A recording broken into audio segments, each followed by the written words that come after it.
Hello everyone. I hope you are fine. तो आज की इस वीडियो में हम बात करने वाले हैं the dark reality of 6 month strategy and selection, your emotions versus discipline and a right path for selection and a power of perseverance.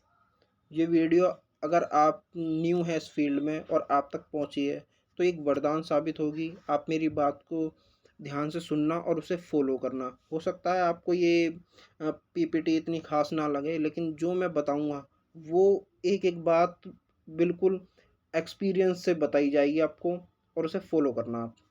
या आप किसी भी सिलेक्टेड कैंडिडेट से पूछेंगे तो वो इस बात से 100% अग्री करेगा। चलिए शुरू करते हैं। तो 6 मंथ्स स्ट्रेटजी हाइप। देखो भाई, अगर आप बिल्कुल ही मतलब कि न्यू हैं ना, आपकी मैथ्स ठीक है, आप एक तरफ ये भी कहते हैं कि सर मेरे को बिल्कुल स्टार्टिंग से प्रिपरेशन करनी है, सिलेबस बता दो, maths Hindi English reasoning GS फिर पार्ट बी भी है, तो भाई आप 6 मंथ्स में ये सब पॉसिबल नहीं है कवर करना। इसमें आपको टाइम देना पड़ेगा, आपको अच्छे से पढ़ना पड़ेगा। अगर कोई व्यक्ति ये कह रहा है कि मैंने से तो सिर्फ 3 महीने में सिलेक्शन ले लिया, और आप यूट्यूब पे सर्च करोगे तो बहुत सारी वीडियोस मिल जाएंगी सिर्फ 6 मंथ्स में सिलेक्शन कैसे लें, 3 मंथ में, 1 महीने में भी ऐसी वीडियोस भी मिल जाएंगी आपको जो यूँ कहेंगे कि मैंने 1 महीने में सिलेक्शन ले लिया। क्या आप क्या आपको लगता है कि is it possible, really possible, अगर आप बिल्कुल न्यू हैं और 1 महीने में पढ़ करके आप सिलेक्शन ले लेंगे? जी नहीं।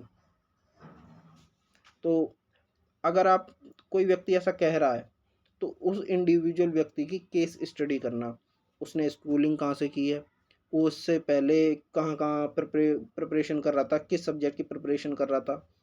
तो वो सारी चीज़ें देखना जो कि होता है क्या ना, ज़्यादातर हाइड कर लेते हैं, छुपा लेते हैं। और आपको देखना, आपको किसी दूसरे को व्यक्ति को थोड़ी तो ना देखना, कंपैरिजन थोड़ी तो ना करना। आप अपने आप को देखिए, आपकी स्कूलिंग कैसे हुई है, क्या आप शुरुआत में पढ़ने में बढ़िया थे, आपकी सब्जेक्ट्स पे पकड़ है या नहीं है। या होता क्या है ना, ज़्यादातर गवर्नमेंट स्कूल से होते हैं हमारे तुम्हारे जैसे, उनकी ना तो ठीक से मैथ्स ही अच्छी हो पाती है, ना ही इंग्लिश ना ही हिंदी। वो बस एक एवरेज स्टूडेंट रह जाते हैं, समझ रहे हो। तो अब उन्हें उन्हें करना क्या पड़ेगा, उन्हें ना एक बहुत अच्छी मतलब लेवल की तैयारी करनी पड़ेगी, बहुत थोड़ा टाइम देना पड़ेगा। तो 6 मंथ्स में तो पॉसिबल नहीं है, आपको थोड़ा सा टाइम देना पड़ेगा। आप सोचो कि वो सर ने 6 महीने में कर लिया तो मैं भी 6 महीने में करूँगा, नहीं। वो सर तो सुबह मतलब कि सुबह या शाम को अपने दोस्तों के साथ पार्टी में भी जाते थे, बैट बॉल भी खेलते थे, बढ़िया गप्पे भी मारते थे। तो ये क्या, ये तो मैं भी कर लूँगा तो हो जाएगा, नहीं। भाई ज़िंदगी भर तैयारी थोड़ी तो ना करनी है आपको। आपको तो बस इस लूप में थोड़ा-सा मतलब समय देना और सिलेक्शन लेकर के बाहर निकलना है। समझ रहे हो?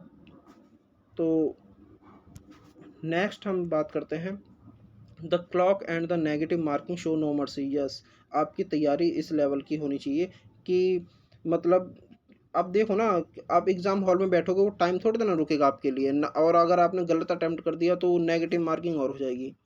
तो इसीलिए आपको तैयारी में थोड़ा टाइम देना पड़ेगा।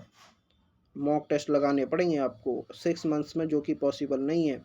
6 मंथ्स में सिर्फ वही व्यक्ति कर सकता है जिसने 1.5-2 साल अपना मतलब कि 1 साल एसएससी की तैयारी की हो, और इधर डीएसएसबी का नोटिफिकेशन आ जाए तो 6 महीने का टाइम वहाँ मिल गया, तो वो वहाँ शिफ्ट कर लेता। 6 महीने में तो सिर्फ आप मॉक टेस्ट, आपकी जो वीक एरियाज हैं, कुछ एक एक दो दो सब पॉइंट रह जाएंगे, कोई टॉपिक रह जाएगा, वो कवर किए जा सकते हैं। ना कि आप बिल्कुल शुरू से तैयारी करने बैठो और एग्ज़ाम तक आप कवर कर लोगे, नहीं, इतना पॉसिबल नहीं है, कंपटीशन बहुत हाई है। Your emotions versus discipline. अब इमोशंस, ये टॉपिक खास मतलब कि इससे तो आप भली भांति परिचित होंगे, लेकिन फिर भी थोड़ी बहुत बातें मैं बताना चाहूँगा कि इमोशंस आपको करेंगे क्या ना कि चल यार आज नहीं पढ़ते, या आपने कोई मोटिवेशनल वीडियो सुन ली तो चल आज बहुत ज़्यादा पढ़ लेते हैं। कभी आप बहुत ज़्यादा पढ़ेंगे, कभी आप बहुत कम पढ़ेंगे, फिर बहुत ज़्यादा, फिर बहुत, इस तरीके से ग्राफ चलेगा उसका। लेकिन डिसिप्लिन डिसिप्लिन ऐसा नहीं चलता। डिसिप्लिन आपको कहता है कि मैं डेली पढ़ूंगा, उसका ग्राफ इस तरीके से चलता है, यूँ। ये होता है क्या ना, कभी आपने ज़्यादा पढ़ लिया, कभी मन नहीं करा, थोड़ा कम पढ़ लिया, लेकिन फिर अगले दिन थोड़ा अच्छा पढ़ लिया, फिर उससे अगले दिन थोड़ा मन नहीं करा, फिर 3-4 दिन अच्छा से पढ़ लिया, फिर थोड़ा, इस तरीके से ग्राफ चलता है उसका, डिसिप्लिन का। और डिसिप्लिन को ही फॉलो करके सिलेक्शन लिया जा सकता है। इमोशंस वाले सिर्फ़ और सिर्फ़ यूट्यूब पर वीडियोज़ ही देख रहे हैं, उनका ना तो अभी तक कुछ हो पा रहा है, ना ही वो बस ऐसे ही इसी लूप में फँसे हुए हैं। नेक्स्ट हम बात करने वाले हैं a right path for selection. Right path, तो भाई राइट पाथ यही है, जो भी आपको यूँ कह रहा है कि 3 महीने, 6 महीने में मतलब मैंने सिलेक्शन ले लिया, तो आप उससे इतनी जल्दी इन्फ्लुएंस ना हो। समझ रहे हो? आप बस अपने आप को देखें कि मैंने कहाँ से कैसे, मेरी तैयारी कितनी है, मैं कितने पानी में हूँ, मॉक टेस्ट लगा लीजिए और उसके बाद एक स्ट्रैटेजी बनाइए। आपको लगा कि मैं मेरी इंग्लिश कुछ ज़्यादा ही वीक है, तो आप एक स्ट्रैटेजी बनाइए कि मैं इंग्लिश को थोड़ा ज़्यादा टाइम दूँगा। और फिर उसके बाद आप, अगर आपको ये ऐसा लग रहा है नहीं मैथ्स में थोड़ा ज़्यादा है, तो मैथ्स को टाइम दीजिए आप। जब मैथ्स और इंग्लिश एक थोड़े लेवल पे आ जाएँगे, थोड़ा इम्प्रूव हो जाएँगे, तो उनको थोड़ा टाइम कम कर दीजिए, आप बाकी सब्जेक्टों पे टाइम दीजिए। ऐसा नहीं है कि आपने शुरू में मतलब कि आप 2 घंटे आपने मतलब मैथ्स पढ़ रहे हो और वो 2 घंटे आप एग्ज़ाम तक मैथ्स ही मैथ्स पढ़ रहे हो। अरे भई, बाकी सब्जेक्ट भी तो पढ़ो ना। आपको आपको मतलब ऐसा नहीं है कि स्पेशलिस्ट नहीं बनना कि एक सब्जेक्ट में आप बिल्कुल मास्टरी हासिल कर लो। समझ रहे हो? आपको सारे सब्जेक्ट इक्वली लेकर के चलने हैं।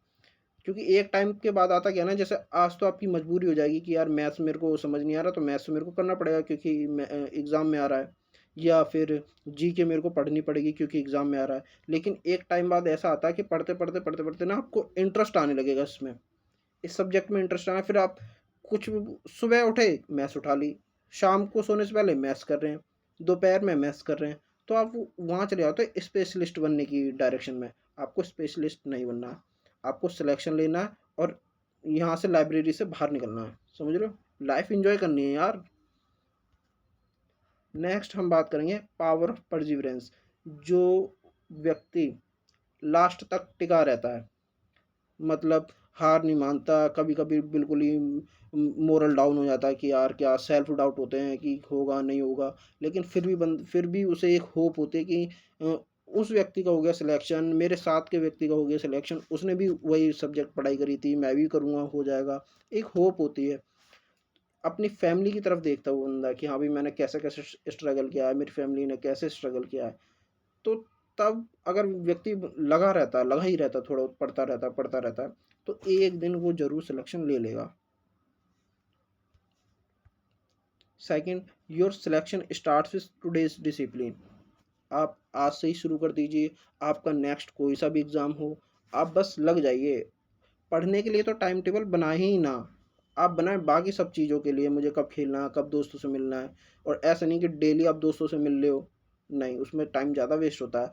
आप बाकी आपका कॉम्पिटिशन समझो, मतलब आप जिस एग्ज़ाम की प्रिपरेशन कर रहे हैं, उस एग्ज़ाम में वो लोग भी बैठेंगे जो एक बढ़िया क्रीमी लेयर के होंगे, मतलब अच्छे स्कूल से पढ़े होंगे, जिनके घर फैमिली में कई सारे लोग अच्छी-अच्छी पोस्ट पे होंगे, अच्छी गाइडेंस देने वाले होंगे, रिसोर्सेज़ फुल बहुत बढ़िया होंगे, उनके पास ज़्यादा रिसोर्सेज़ होंगे। मतलब पढ़ने के लिए सही रिसोर्सेज़ होंगे, अच्छा माहौल होगा। आपके पास ये सारी चीज़ें, ये सुविधाएँ नहीं होगी, समझ रहे हो? तो इन सब चीज़ों से ही आपको लड़ कर के आगे बढ़ना है। तो डिसिप्लिन वेरी मोस्ट इम्पोर्टेंट, मतलब बहुत ज़्यादा इम्पोर्टेंट है। और एट द एंड ये quote, selection isn't won in the last month, it's won in the months nobody is watching.